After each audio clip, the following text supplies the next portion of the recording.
Okay, welcome again. Our So, next speaker is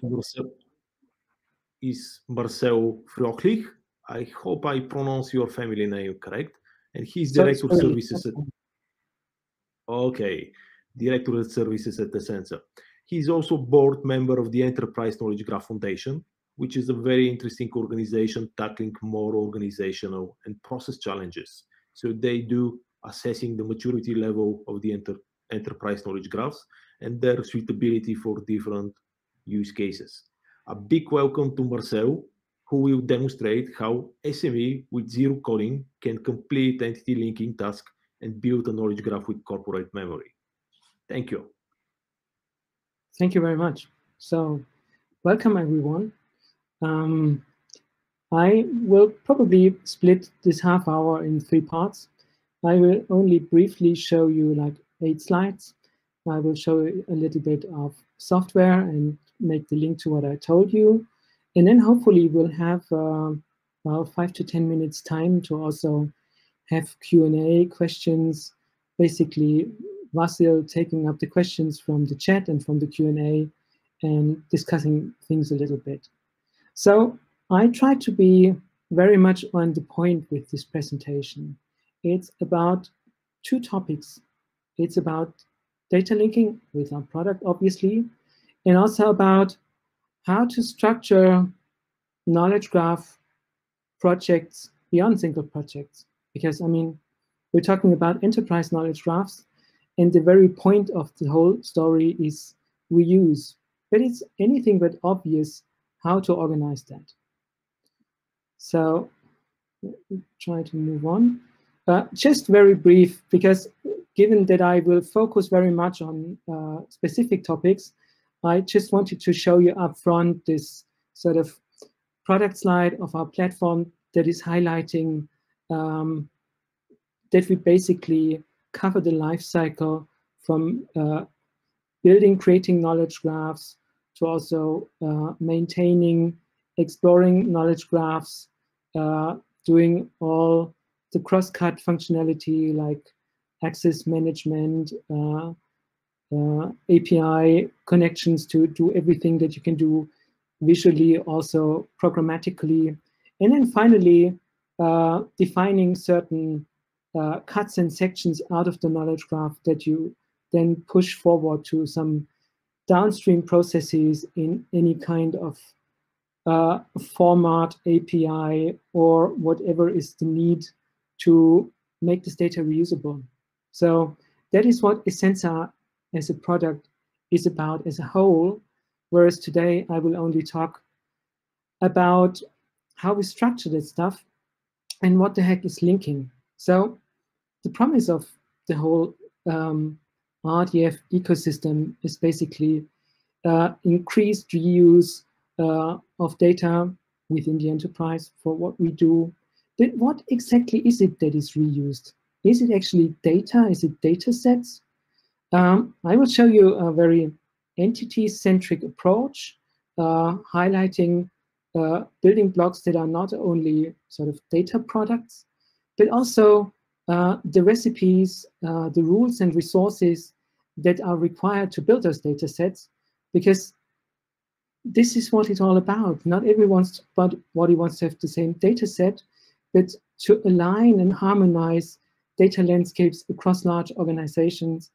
It matters a lot that people refer to the same ontologies, use the same conceptualizations where applicable, and also basically refer to the same URIs where it makes sense.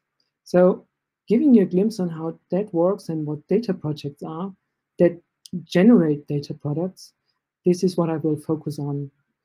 The one part, and the other part, which is more specific about linking, is if you have such building blocks, how do you glue them together and what does that mean? What is the glue between those data products? Because if you look at systems and the databases closely, it's not at all the case that everything you need is inside databases. A lot of knowledge is either hidden in the applications layer, or even more so, people don't think of that, just within the organization structure, within people know this work we do. Quite a bit of that is not at all formalized, but is absolutely required if you ever dream of going deeper with respect to automation.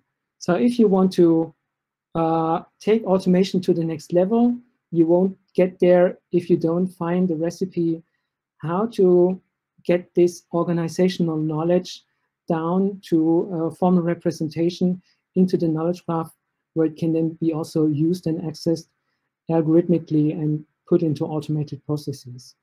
And this is where linking comes into play. It's a formalism for rules that turned out to be very down to earth and practical compared to other formalisms that we have in the semantic web world, which are very much focused on reasoning rules that are extremely powerful, but just as hard to drive. So it always has remained an expert discipline and typically is used within very controlled data environments. So if we talk of large knowledge graph or enterprise knowledge graphs, reasoning is not something that you can use across this whole infrastructure. It's just something that you do at certain points. But otherwise, you need other mechanisms beyond that, because it's vital that you also have an opportunity to get those people that have the knowledge involved, and they won't ever write you any of those reasoning rules. So I switch to the next slide, but doesn't matter, it's just fine. We're talking these days always about domain-centric architectures and also about domain-centric data architectures. Everybody is talking about data meshes these days. So basically, the story that has been brought up from Samak Degani, that basically just acknowledges however we structure IT, thinking everything is an API is not enough. We also have data products. We have polyglot data products, which means not all of them share the same type structure.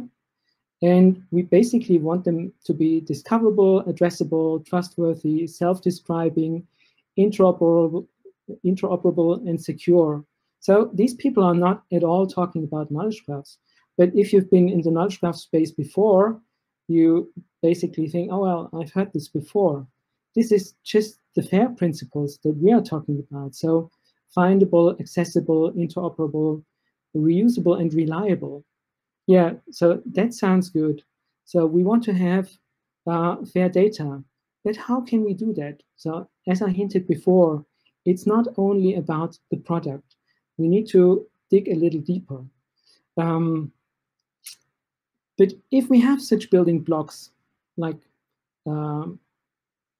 description and data about how we, so data about products and how we create this data, about suppliers, about our customers, about our organization structure, and so on, we basically can refer to these, and on top of that, build large meshes, enterprise knowledge graphs, data fabrics, whatever you want to call it. It's always the same theme.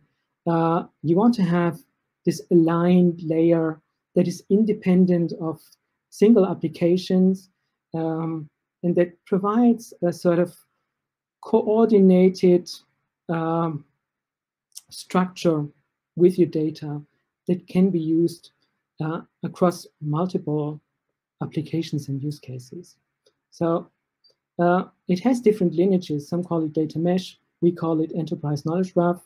But essentially, it's always the same problem. On my previous slide, I said it's fractal. And indeed, it is. So data products can be composed. If you have an idea how you manage context data, how you manage product categories, how you manage org structures, what kind of ontologies you use, how you map them, combine them. If you have a recipe for registered companies, if you have standard taxonomies for industry classifications, if you have a good model that works, if addresses for locations, from OpenStreetMap. And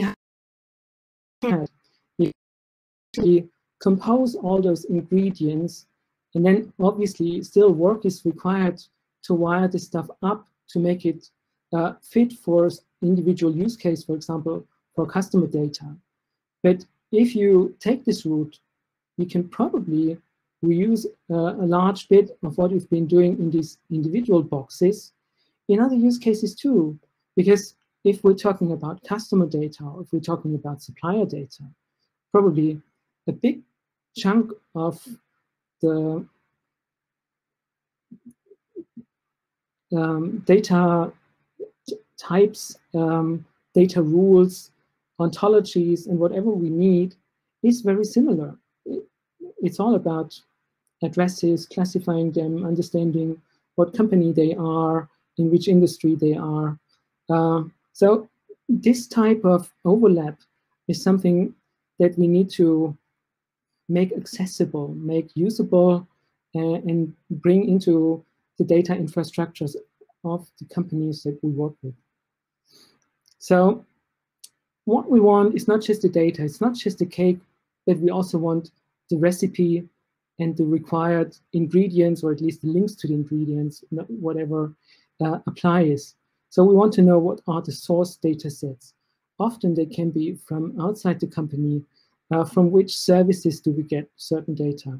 What are the ontologies to describe certain entity types?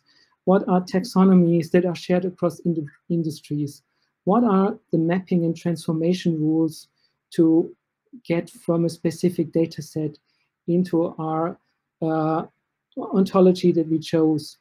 And what are the rules to wire this stuff up to integrate the data and also to inject the organizational knowledge that I've been talking about? We need to have data pipelines in those recipe projects for inbound data workflows, for outbound data workflows. We define constraints and tests. So it's very much like software development, just centered around data to get useful things like generated data editors, dashboards, and whatever defined data products we need for downstream processes to consume. So this is very much the idea of what eccenca corporate memory is centered about. So we're not an RDF database ourselves. We are accessing other RDF databases or come with an RDF database, for example, naturally onto text as an underlying store. But there is so much more on top, so onto text graph DB, that we address that I was just explaining. So what is this rules knowledge that I've been talking about? So how do domain experts work with data? I just scribbled down an example today, what this could be. So people are very much accustomed to the databases that they work with, and they typically know all the regularities and structures and rules that are in there and can also exploit them, even though they're not documented. So for example, in this example I write down, to check if we have either a certain or at least a compatible accessory product that a customer requests in our current portfolio, the expert says, how does he proceed? First, he's obviously checking if he finds the SKU number of the product in the catalog. So maybe it's just available, there is stock keeping unit number, and we can find it directly. But very often not. So then he has some special expert knowledge. He knows how those numbering systems work. And there seem to be some rules in there, how successor products numbers are somehow related to other SKU numbers. So he will probably do some pattern search and check if there are any successor products to what has been requested that might fit as well. And if that also fails, then what he can still do is he can search for items with a similar name and compare if it's the same category of product, and if certain critical characteristics, depending on the category, match to what the customer requests.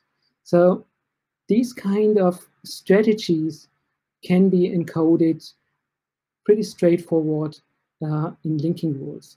And this is what we do in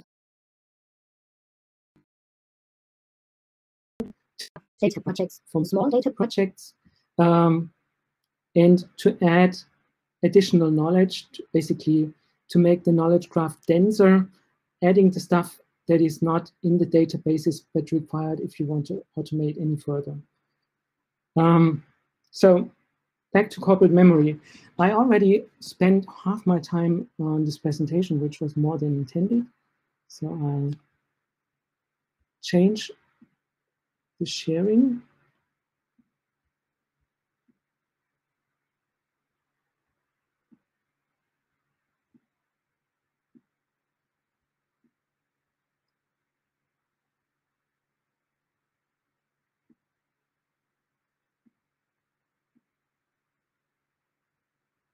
Oops. It seems the browser where I had the data in, it's not there anymore. No problem. Take your time. You should have a open recently closed tabs. Yeah, it's no problem. So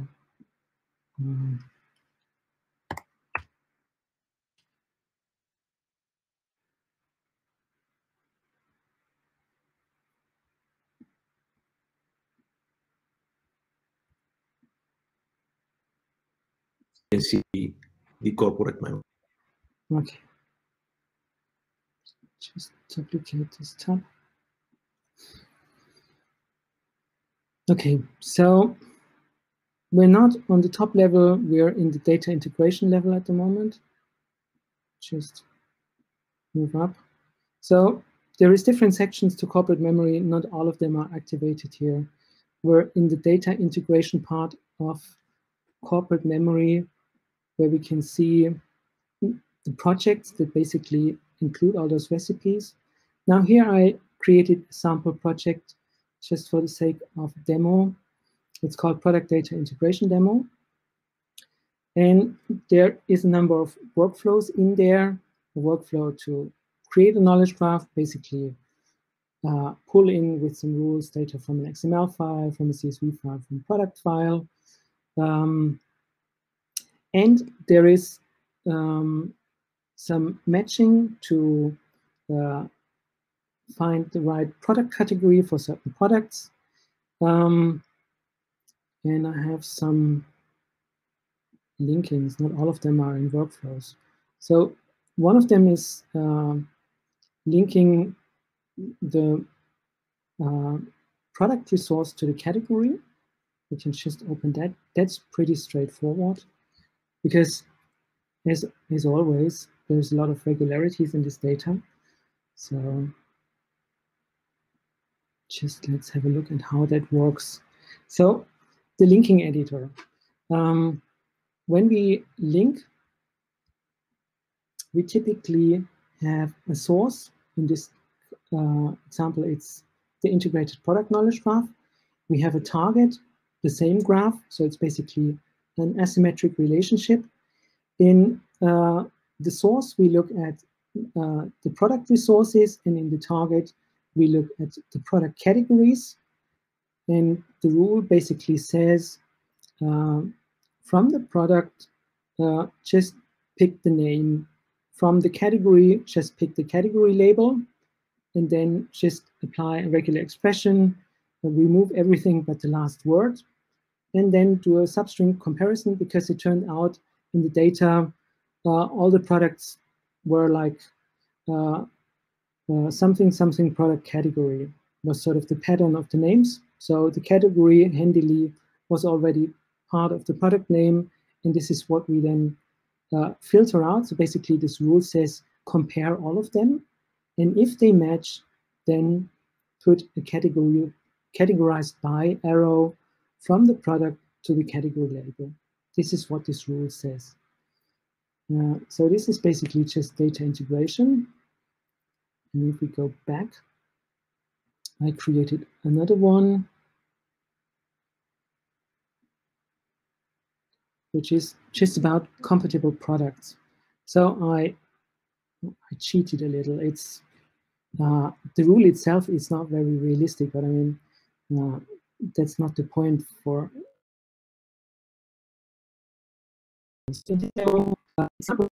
compatible if they share the same category, the same type, and if they have basically similar geometry. So if they have the same depth and if they have the same width. So this is basically what we want to encode. Again, we take the integrated product knowledge graph that we built up. And in this time, in both source and target, we pick all the elements that are of the type product specification.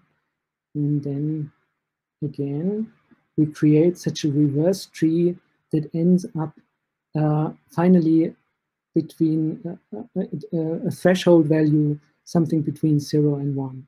So what does it do? In the first subtree, it picks the categorizations of the product. So it's basically a path operator, what we call here. And with the path operator, we can pick any point relative to the type of resource that we picked for the source. So we said we look at the product, the category is directly connected. But if it was not directly connected, if there were some hops in between, I have a path syntax to move around in the knowledge graph and pick arbitrary values. And I compare it to the target category, so the different data sets are color encoded. And then I do here a string equality test, because obviously it's the same. Interestingly, the category in the knowledge graph is not a string, it's actually a URI. But if I apply a string equality here, then it basically compares the two URIs. So works just as well, just to put a string equality here to compare resources. Next, I compare the width of the two products, so geometry value, and it has a complex representation using sort of not only values but also units.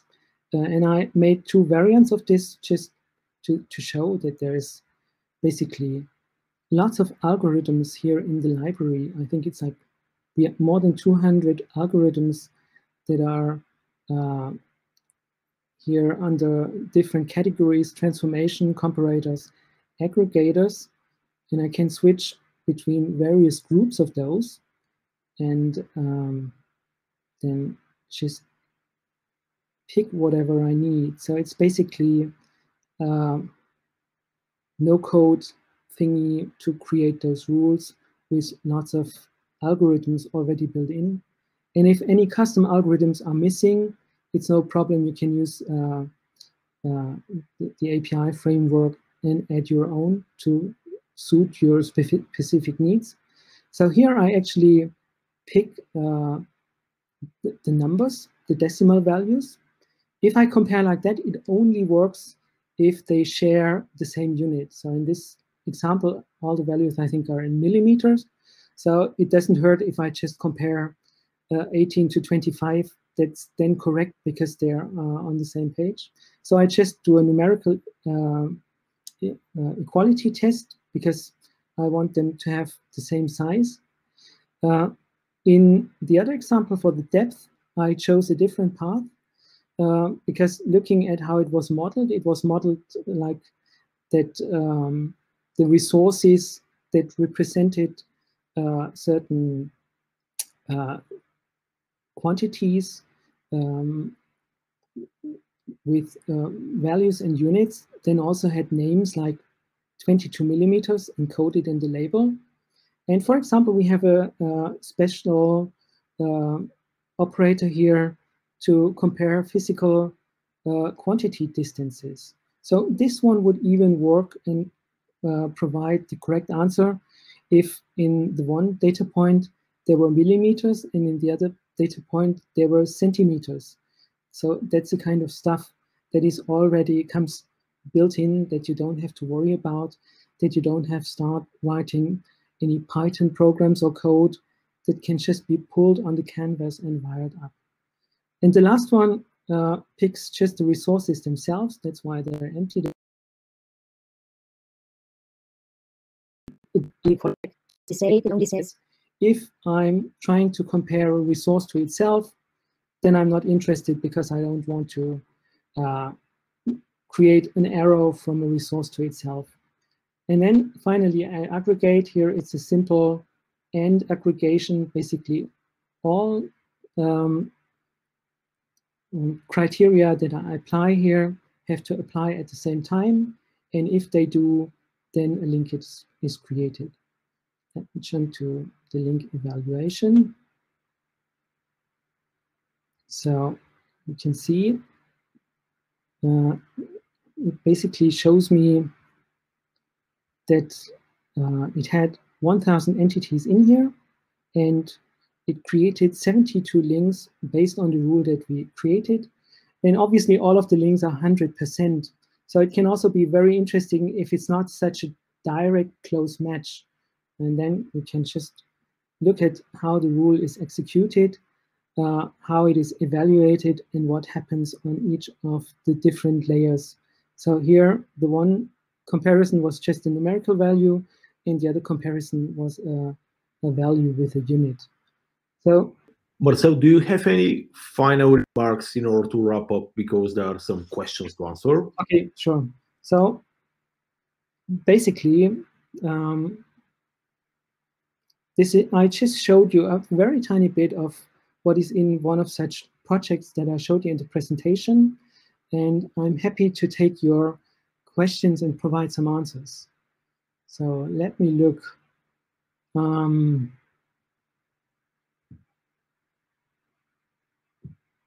Jeff Braswell, I can't hear you, Basil. Sorry, I was on mute.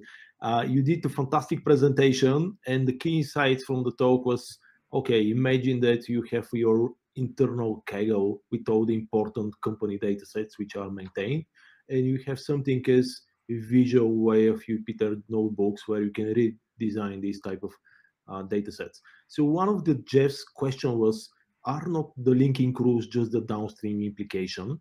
And the way I was not fully sure how to interpret this question, but was, isn't this just a standard ETL integration and how you process the data? Well, it's true that with linking rules, you cannot add anything that is not based on the data. But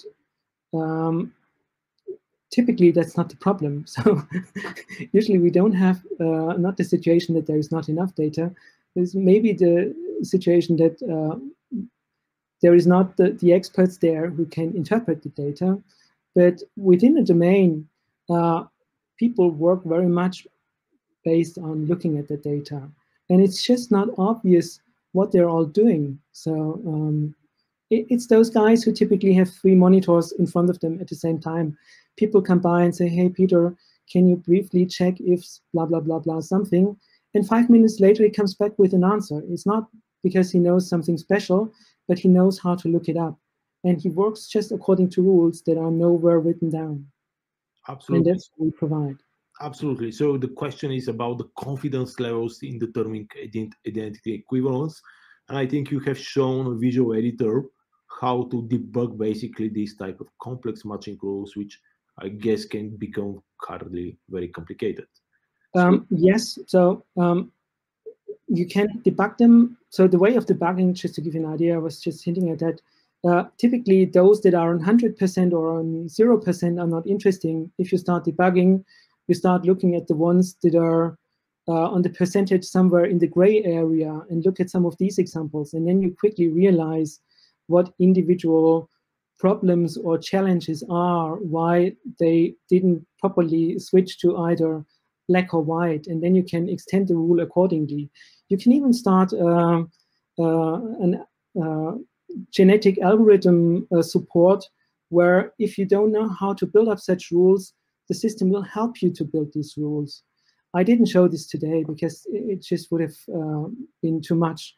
But so there is also machine learning support with feedback mechanism from the expert to create rules if you don't know how to. Fantastic. So I really like the insight that you don't have to boil the ocean. You can start gradually. Thank you, Marcel. It was a great talk.